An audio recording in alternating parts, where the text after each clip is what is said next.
Bendiciones a todos, Dios los bendiga. Bueno, muy atentos en el devocional de hoy y recuerden que estamos hablando acerca de la adoración y yo espero de que ayer nos hayamos gozado todos con el estudio de Enoc, el adorador, el primer adorador inmortal. Ahora vamos a estudiar a otro personaje del Nuevo Testamento y también que fue un adorador, pero que adoró sirviendo a Dios con todas las fuerzas. Y ese no puede ser otro que Pablo, el apóstol Pablo. Y el título es Adorando con todas las fuerzas. ¿Y cómo es eso? Primero veamos el contexto de cómo es que llegó a ser Pablo. Él vivía con la sensación de ser casi único. Era el mejor. Su orgullo bordeaba lo irrazonable, porque cualquier cosa que se propusiera hacer la conseguía. Desde muy joven había sido admirado por todos, tanto que era considerado el ejemplo ideal para toda familia de bien. Destacaba en todos los ámbitos del saber, en las leyes, la historia, la filosofía, incluso la religión. No escapaban a sus hábiles razonamientos. Se dice de él de que era un políglota que hablaba hasta 5 o 6 idiomas y las principales universidades, por así decirlo, de la época habían sido la cuna de su aprendizaje en los primeros años de su vida. Más tarde, las mentes más inteligentes de la cultura dominante se entregaron a enseñarle lo que ya no podía encontrar en ámbitos normales. Había sobresalido tanto que su consejo era escuchado y apreciado por sus mayores de una manera tal que todos apreciaban en él una madurez fuera de lo corriente. Socialmente, su nombre había alcanzado los primeros lugares en los comentarios habituales de la época. Los rollos en los que las crónicas del momento navegaban de una ciudad a otra estaban llenos de sus hazañas intelectuales y de su buen hacer. Y ese reconocimiento social le había llevado incluso a formar parte del órgano más excelso en motivos religiosos, el Sanedrín, donde coincidían con él sabios y profetas, potentados y terratenientes, sacerdotes y líderes. Era la flor innata del conocimiento judío. No había tenido mucha dificultad para escalar los más altos puestos de los patricios. Su familia era una de las más importantes de la ciudad de Tarso y por lo tanto gozaban de la ciudadanía romana como cualquier otra gente de altos vuelos. Y esa fue una de las razones por las que nuestro amigo creció hablando y confiando en sus propios derechos. Nadie podía oponérsele en valentía, en valor o lucha. Era un ganador natural. Y para que nada faltara en su formación o su carácter, sus padres habían acumulado una de las fortunas más importantes de la época, tanto que podría decirse que su vida jamás conoció la necesidad de nada. La abundancia era su compañera y al mismo tiempo una de las causas de sus muchos viajes en una época en la que solo una de cada 1000 personas podía conocer algo más que su propia aldea. Recorrió Europa, Asia y el norte de África y añadió a su conocimiento teórico la seguridad de haber visto con sus propios ojos muchas de las cosas que los mejores maestros de su época le habían contado. Y además fue un líder, contrariamente a muchos de los sabios de su época, tristes y apocados. Desde muy niño aprendió que solo los que van al frente pueden tomar decisiones trascendentales en la vida. Políticamente, el futuro estaba en sus manos. Muchos aseguraron, al conocerle, que muy pronto todo el pueblo judío y quizá el propio imperio romano estaría a sus pies, y no se equivocaron mucho. Y llegó el momento clave en su aprendizaje, cuando todos los ojos del mundo estaban puestos en una recién nacida herejía basada en la supuesta resurrección de un crucificado. Y él no se acobardó, no se amedrentó para nada y reaccionó como todos habían esperado de él, con su sabiduría intachable, y su bien ganada posición económica y política, recorría el imperio persiguiendo a los herejes y haciendo que las personas más influyentes del momento escribieran cartas para dar muerte a los que se atrevían a trastornar el mundo. Se ganó la admiración de todos. Era un verdadero líder, sabio, valiente, rico, decidido y espiritualmente celoso de la ley y los profetas. Era el mejor. Los más fanáticos incluso empezaban a promover reformas de la ley para que pudiera o pudiese llegar a lo más alto del liderazgo religioso. ¿Y por qué no? Si amaba la ley, defendía la tradición más que ningún otro. Era uno de los principales de los fariseos y la justicia vivía permanentemente dentro de su corazón. Conocía el Antiguo Testamento y recitaba libros enteros de memoria. Algunos incluso decían que le habían visto días enteros ayunando en el templo. Cuando abría su boca y explicaba las verdades espirituales, todos quedaban admirados por su conocimiento y aplicación de la ley. Pero, por ser el mejor, vivía en los límites de su propia vanidad. Se creía en posesión de la verdad absoluta. Sus estudios y su preparación habían logrado crear en él un carácter pretencioso y arrollador en el que no tenía cabida la posibilidad o la sensibilidad a la compasión. Podía caer en el riesgo de creerse casi un semidios, y día a día edificaba dentro de sí un orgullo sectario que le hacía perseguir a todos aquellos que no pensaran igual que él o que no estuvieran de acuerdo con él. El conocimiento le había envanecido y su vida era una búsqueda continua de reconocimiento por parte de los demás. Incluso reconocía que los mejores momentos de su vida eran aquellos en los que la gente le adoraba. Por eso Saulo comenzó a perseguir a esos seguidores del resucitado. Alguien que no solo dice ser el único Dios, sino que impide que ningún otro ser sea adorado, es peligroso. Mucho más si es capaz de decir públicamente que las leyes y tradiciones de los antiguos ya han sido cumplidas. Para eso pasó él tantos años estudiando. ¿Qué iba a hacer ahora del Sanedrín, del cual siempre se enorgullecía de tomar parte? Él era el mejor, el más sabio, y tenía que demostrarlo ahora y siempre. Creía sinceramente que era el que estaba en el camino correcto, que él era el único que estaba en el camino correcto, y los demás vivían equivocados. Pero la historia le tenía reservada una gran sorpresa: su propia rendición a lo que se decía era la nueva herejía. El mismo Jesús que estaba persiguiendo se presentó delante de él cara a cara y por 2 veces. Y qué curioso que no fueron los hábiles razonamientos de los maestros del cristianismo los que transformaron el corazón de Saulo de Tarso. No fue la sabiduría ni la demostración palpable del cumplimiento de las profecías del Antiguo Testamento en Jesús de Nazaret. Nada de lo que Saulo leyó, escuchó o comprendió fue capaz de golpear su alma, sino el encuentro directo con el rostro de Dios reflejado en la cara de Esteban cuando era martirizado. Un rostro que momento tras momento aguijoneó su corazón hasta que Dios mismo se le apareció en la persona del Señor Jesús. Saulo no podía seguir dando coces contra el aguijón.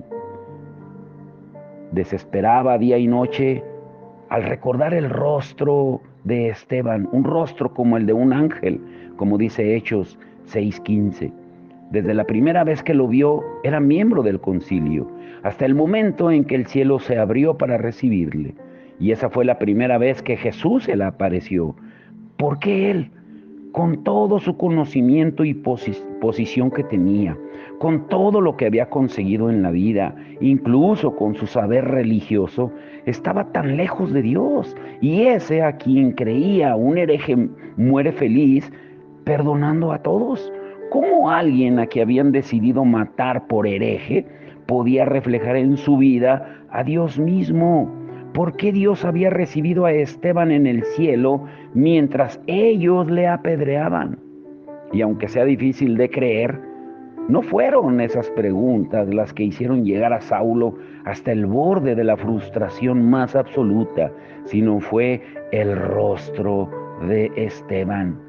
Era Dios mismo reflejado en aquel judío. Eran los ojos del Jesús a quien estaba persiguiendo en la mirada de uno de sus más fieles seguidores. Ese era el aguijón de Pablo. Él se creía el mejor, el más santo, el más religioso, el más sabio, y ahora se daba cuenta de que estaba muy lejos de Dios.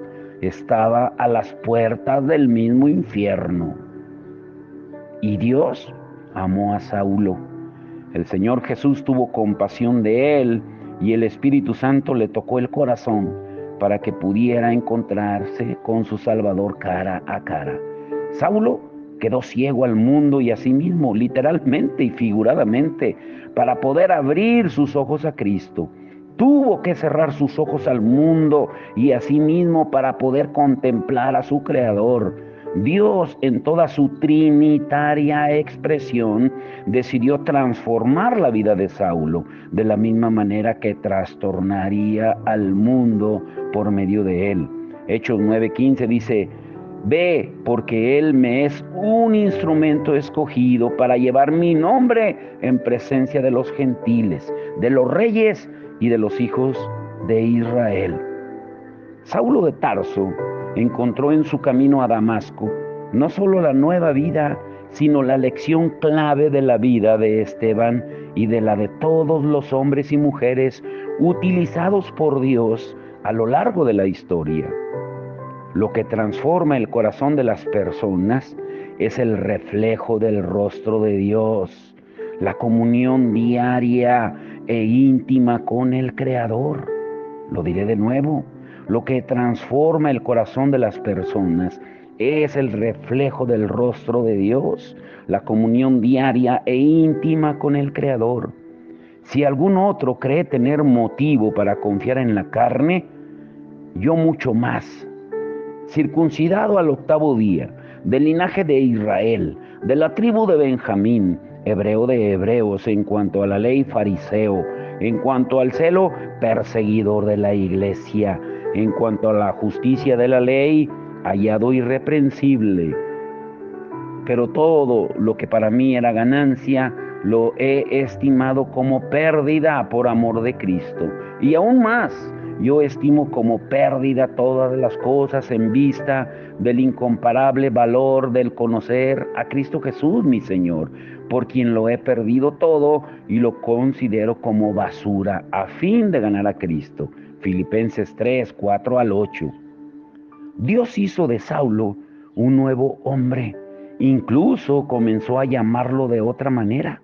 El orgulloso Saulo era un inútil para los planes de Dios y tuvo que dejar paso poco a poco al admirado Pablo. Pablo encontró en Dios y solo en Él la razón de su vida. Todo lo demás había quedado enterrado, muerto para siempre. Dios reveló a Pablo verdades y conocimientos de lo más íntimo de su ser. Dios quiso que por medio de este orgulloso perseguidor del Evangelio llegásemos tú y yo y millones de personas a conocer las bases teológico-doctrinales del comportamiento del Creador hacia el hombre. Pablo encontró toda su satisfacción en la contemplación del rostro de Dios. En 2 de Corintios 3:18 dice: todos nosotros con el rostro descubierto, contemplando como en un espejo la gloria del Señor, estamos siendo transformados en la misma imagen de gloria en gloria, como por el Señor, el Espíritu. Y en 2 de Corintios 4, del 6 al 7, Pues Dios, que dijo que de las tinieblas resplandecerá la luz, es el que ha resplandecido en nuestros corazones para iluminación del conocimiento de la gloria de Dios en la faz de Cristo. Pero tenemos este tesoro en vasos de barro para que la extraordinaria grandeza del poder sea de Dios y no de nosotros.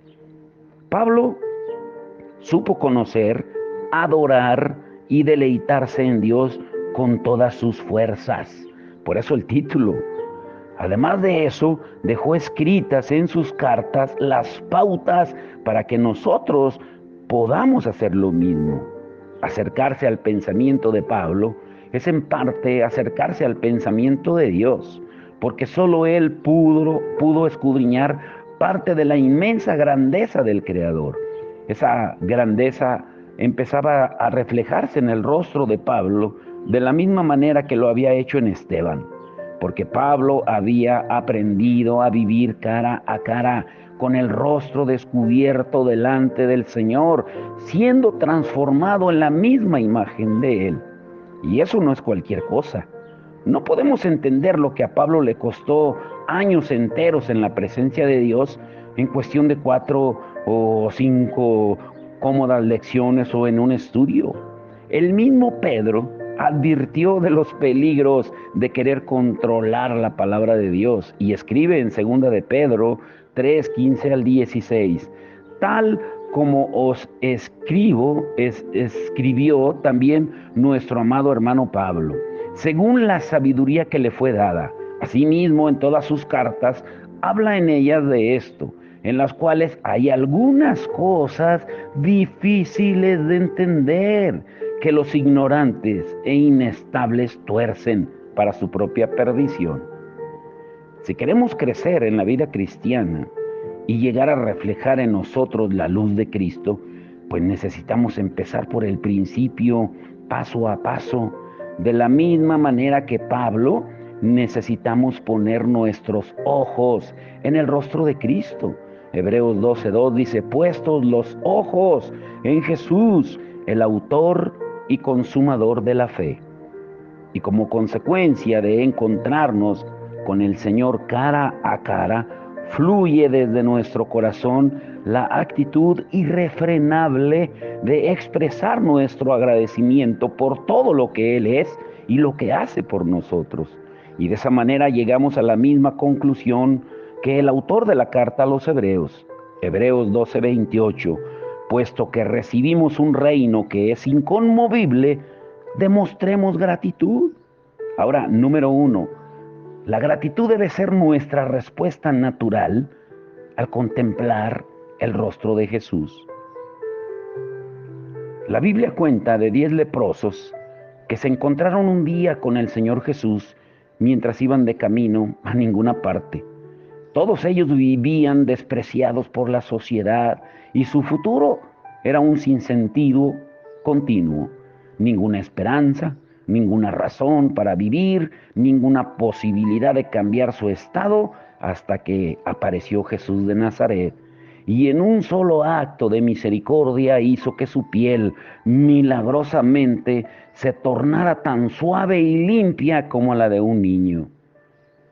Para quienes era imposible la restauración, Dios les sonrió.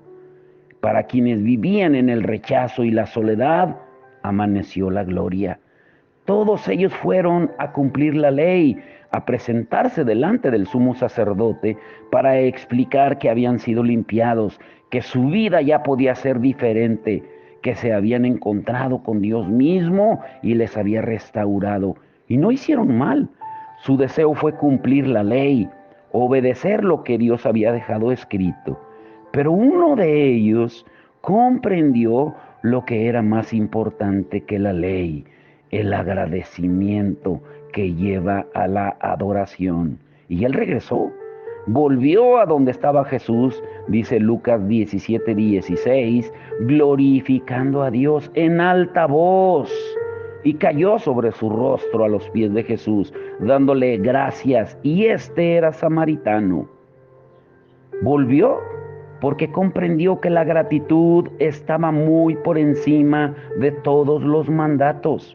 Volvió porque sintió en su corazón el inquebrantable deseo de glorificar a Dios y proclamar a todos y al Señor en primer lugar que su vida había cambiado por la entrañable misericordia de Jesús.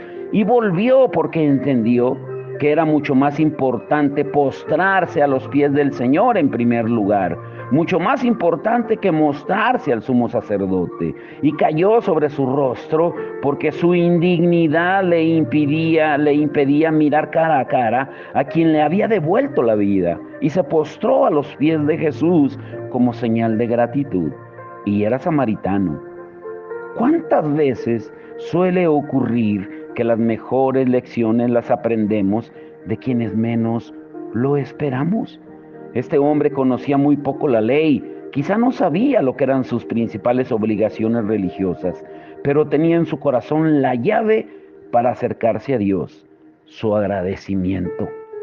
Y el Señor Jesús le devolvió algo más que su salud, le devolvió la dignidad de su propio ejemplo, puso su mano sobre él y le agradeció su agradecimiento, quiso dar las gracias al único que sabía dar las gracias, y esa gratitud le llevó a la salvación.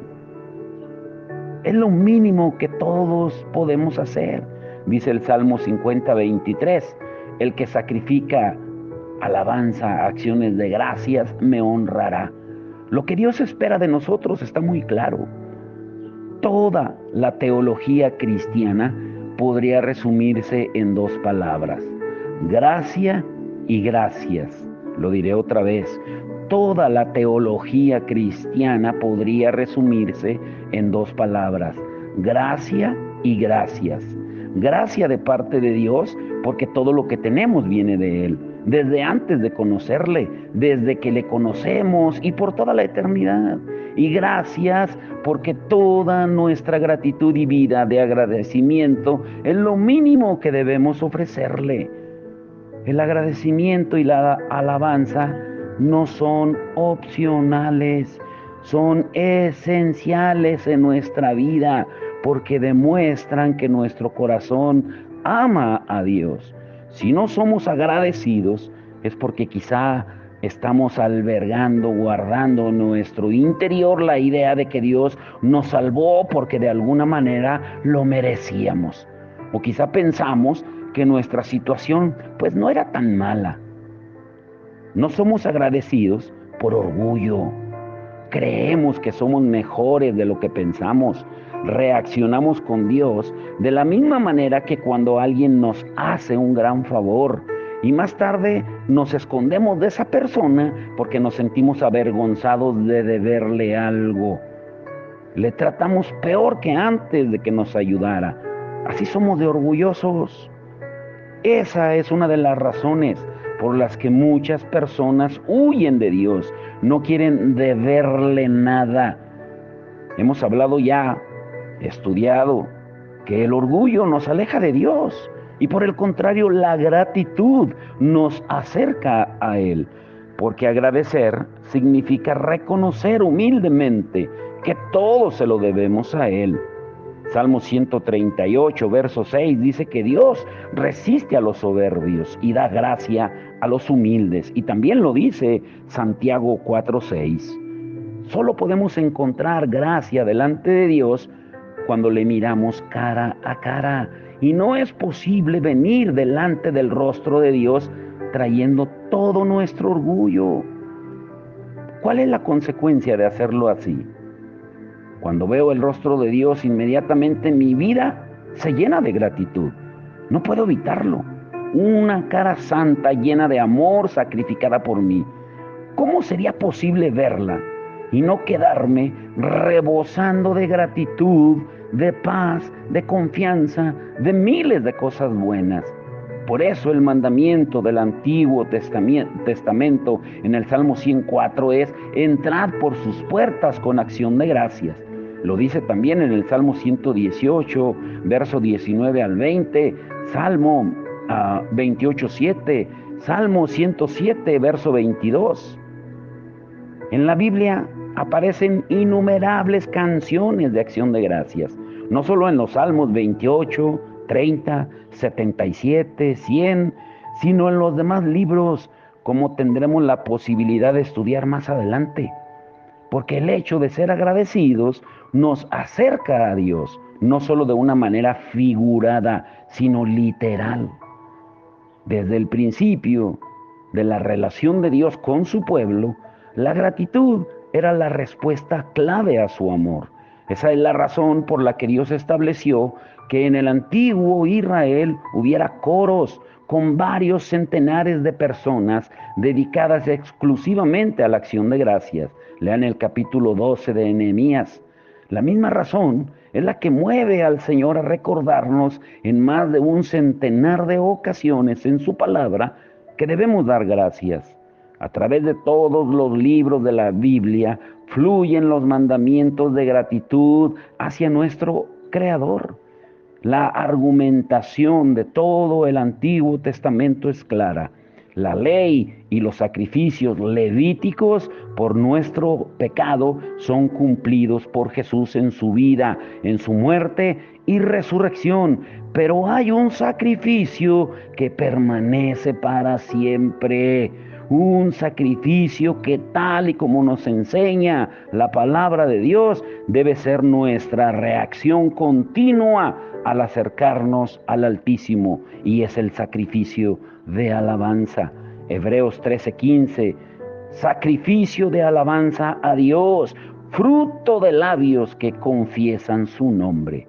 Y ese sacrificio de alabanza permanecerá para siempre, incluso en el cielo, como dice Apocalipsis 4:12 y Apocalipsis 7:12.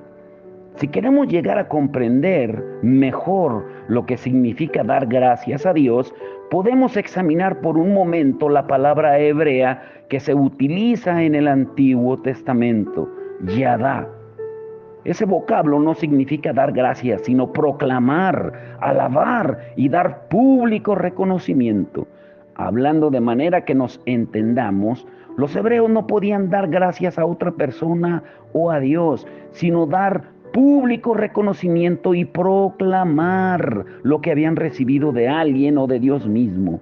Cuando querían agradecer algo, utilizaban yadá, diciendo: yo doy público reconocimiento a por lo que hizo por mí. Con el tiempo, la acepción, dar gracias, se unió a esta palabra.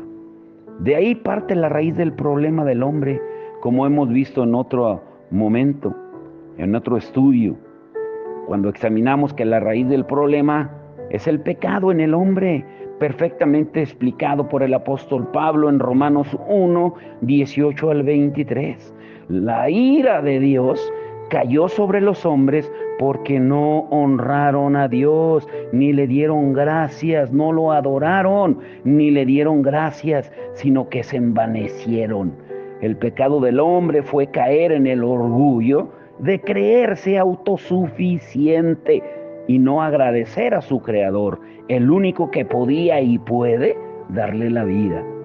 Porque el pecado del hombre contra Dios fue no reconocerlo como Dios y adorarlo, no dar público reconocimiento de lo que Dios hizo por cada uno.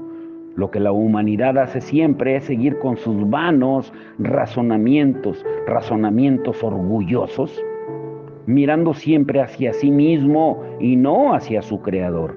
El pecado del hombre fue no querer agradecer a Dios y todo lo que le dio, sino querer para sí mismo lo único que Dios no le concedió.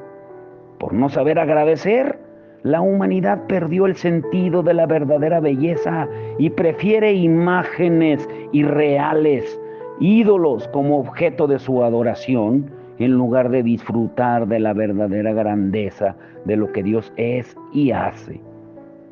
Inspirado por Dios, con esto quiero ir concluyendo, porque este estudio lo vamos a dividir en dos, mañana lo vamos a concluir. El apóstol Pablo llega aún más allá en el argumento, explicándonos que todos los pecados son consecuencias de nuestra ingratitud. Lean con calma Romanos 1, 18 al 29. Y de no querer adorar y disfrutar del Creador. La vida de Pablo fue radicalmente diferente porque él decidió ser agradecido. reconociendo todo lo que Dios había hecho por él. Dice 2 Corintios 4, 13 al 15, nosotros también creemos, por lo cual también hablamos, sabiendo que aquel que resucitó al Señor Jesús, a nosotros también nos resucitará con Jesús y nos presentará juntamente con vosotros, porque todo esto es por amor a vosotros, para que la gracia que se está extendiendo por medio de muchos haga que las acciones de gracias abunden para la gloria de Dios. 2 Corintios 4, 13 al 15. Pablo aprendió a ser agradecido porque la palabra de Dios iba transformando su vida. Colosenses 3, 15 al 16 dice, sed agradecidos, que la palabra de Cristo habite en abundancia en vosotros, con toda sabiduría, enseñándonos y amonestándonos unos a otros, con salmos, himnos y cánticos espirituales, cantando a Dios con acción de gracias en vuestros corazones. Colosenses 3, 15 al 16. Nuestra vida cambia radicalmente cuando nos acercamos a Dios y somos agradecidos por lo que Él es y hace. Declarar públicamente la bondad de Dios es una actitud de vida y es el mejor antídoto contra la murmuración y la queja. ¿Quién no espera nada? El que no espera nada, pues agradece todo.